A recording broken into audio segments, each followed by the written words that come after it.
Hello guys, I'm back. For today's video, ituturo ko sa inyo kung paano magbayad ng SSS contribution gamit ang GCash.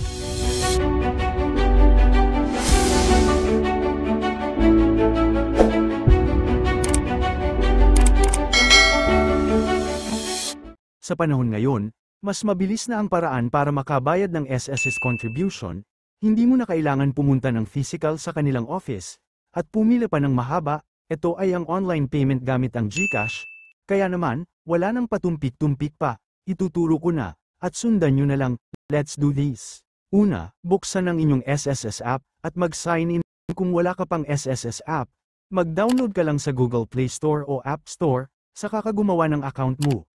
I-type ang username at password, then tap mo ang login, lalabas na ang dashboard ng SSS account mo. Sa bandang taas na bahagi, makikita mo ang total at last posted contributions mo. Bago ako tumuloy sa payment, pipindutin ko yung total contribution para ma-check ko muna yung months na babayaran ko. In my case, makikita na blanco pa ang record ko, dahil hindi pa ako bayad ng buwan ng October, November at December taong 2024, since quarterly ako magbayad ng contributions, yan ang babayaran ko ngayon. Kaya naman, ipapakita ko din dito kung gaano kabilis papasok ang hulog mo na automatic na mapopost sa record ko. Diretso tayo. Makikita mo sa dashboard menu ng app yung mga icons ng Benefit, Services, at PRN. I-click mo ang PRN.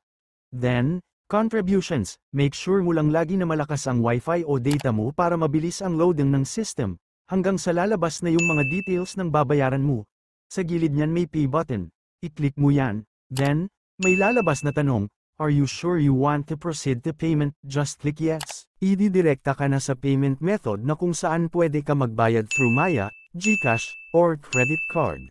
Dahil GCash ang content natin, pindutin ang GCash account. Then lalabas ulit ang payment details.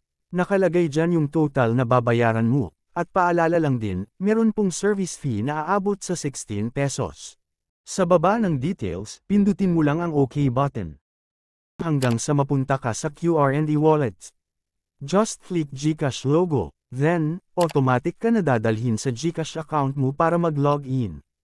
Tapos, pindutin ang next, at magsisend ng OTP sa registered mobile number mo. E-enter ang 6 digits authentication code, tapos press next button. Then hihingin niya yung password mo sa GCash, i-type mo lang. Tapos next ulit. Then, lalabas na yung transaction details mo. Kung tama na lahat ng naka-encode, pwede mo nang pindutin ang pay button tapos proceed. Wait lang natin mag-process ng ilang seconds hanggang sa lumabas na ang transaction receipt. Pwede mo i-screenshot para may proof ka. At yun na nga, bayad na ang SSS ko. Para ma-double check kung naka-post na sa record, mag-login ulit sa SSS account mo. Then, check mo dun sa total contribution kung pumasok. Kung mapapansin mo, pumasok na ang aking payment, at automatic na itong nag-post sa aking total contribution record. Kaya naman, SSS contribution payment check.